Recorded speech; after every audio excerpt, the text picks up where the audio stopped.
All right, let's dive into a really powerful idea from Dr. Joe Dispenza. What if I told you that the very first thoughts you have in the morning, what if those are actually programming your entire day? And not just your day, but your entire future.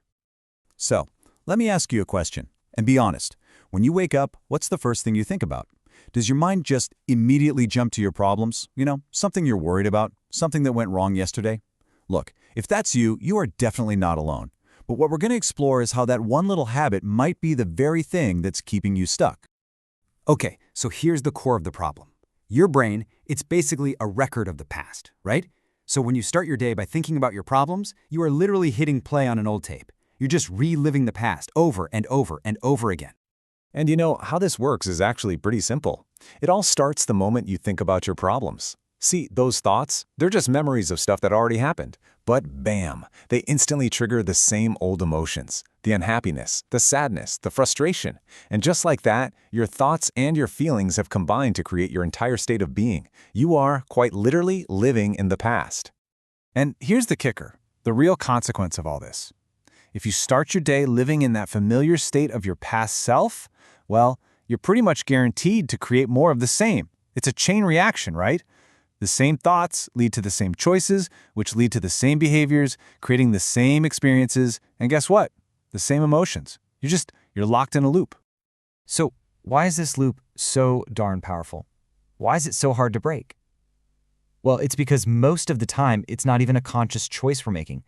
We're just running on autopilot. An unconscious program that was installed in us a long, long time ago. And get ready for this number, because it's a big one.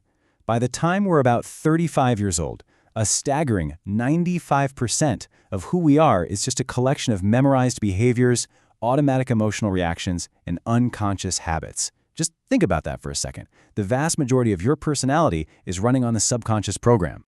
So this is what you're really up against. You've got your conscious mind, that little 5%, and it's full of great intentions, right? It's saying, I want to be happy, I want to be healthy, I want to change. But it's going up against the other 95%, the subconscious mind, the body, that's been conditioned for years to do the exact opposite. And this analogy from the source material is just perfect.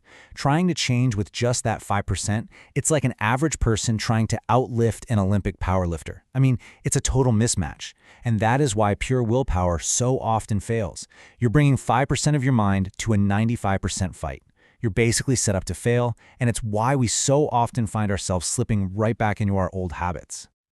Okay, let's make this super concrete. Does any of this sound familiar? You wake up, first thing you do is grab your phone. You check social media, you check your email, you get up, pour coffee into your favorite mug, drive the exact same route to work where you see the same people who push all the same emotional buttons. See, that's not just a routine. That's the program running itself. Your body is on autopilot, and you've kind of lost your free will to this set of unconscious actions. So if we're all running on a program, how in the world do you change it? Well, it's not about fighting the program head-on with willpower. That's the hard way. The real solution is to get access to the operating system itself. Go right to where the program is stored. And here is the absolute key. There's a sort of gatekeeper that stands between your conscious mind, the part that wants to change, and your subconscious mind, where all the programs are. And this gatekeeper? It's called the analytical mind. To make any real, lasting change, you have got to find a way to get past that guard at the door. So think of it just like this. The analytical mind is like a wall, separating the conscious from the subconscious.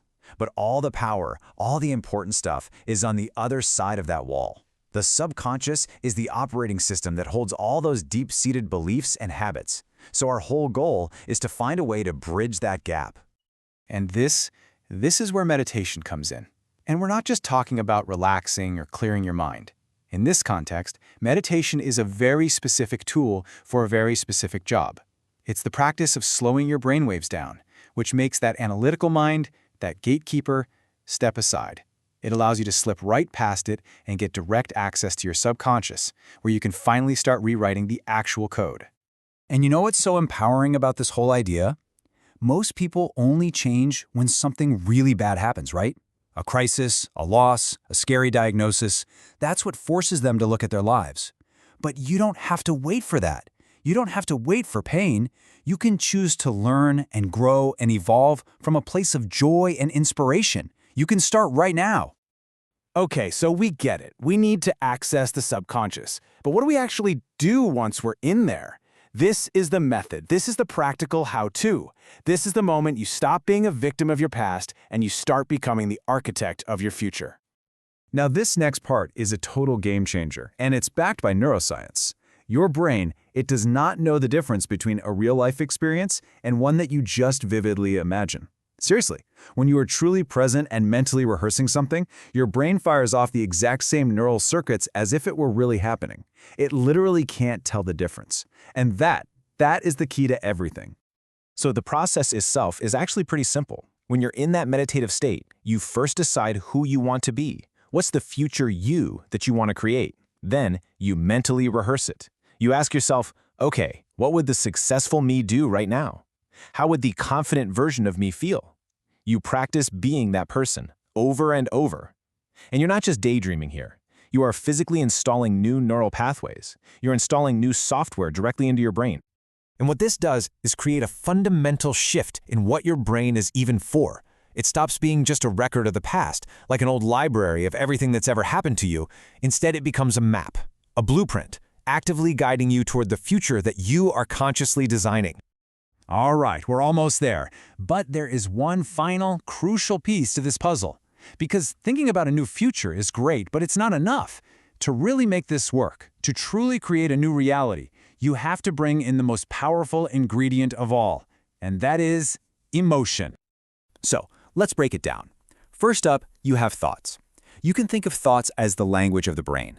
They're like the electrical signals we send out into the universe. It's the clear intention, the what we want to create. But then you have feelings, and feelings are the language of the body. If thoughts are the electric charge, feelings are the magnetic charge. The feeling is what makes the body actually pay attention and understand what the mind is thinking. Without that feeling, the message just doesn't land. And this is such a great analogy for it. Think about it. Your thought, your clear intention, that's like typing a search into Google. But the elevated emotion, that feeling of gratitude or abundance or love, that's what connects you to the Wi-Fi. It's the signal that actually allows you to download that new reality from the field. When your thoughts and feelings come together, you are broadcasting a powerful brand new signature out into the world. And this really is the ultimate takeaway. You don't have to wait for success to feel successful. You don't have to wait for the new relationship to feel love. You generate that feeling now in the present moment, and that feeling is what actually draws the experience to you. This is the moment you stop being a victim of your past and you become the conscious creator of your future. So I'll leave you with this one question. Knowing what you know now, knowing that you have this power to literally install new software and create a map for your future, who will you decide to be tomorrow?